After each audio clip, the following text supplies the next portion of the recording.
tanga te mana ki tūpuna. Ano te pai te ahu areka o te whakapapa. Ngā kāwai he kenga tuku iho nā ngā tonutanga. He aroha motu hake, he aroha mutu ngā kore, he kore e miwiti te puna o te aroha.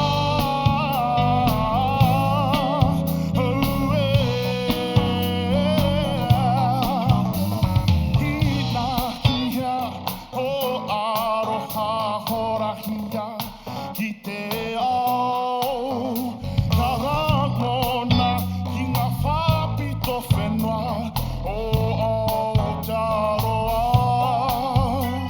Ha kwa he iti he paunamu o te mea nui ngā pume tonu.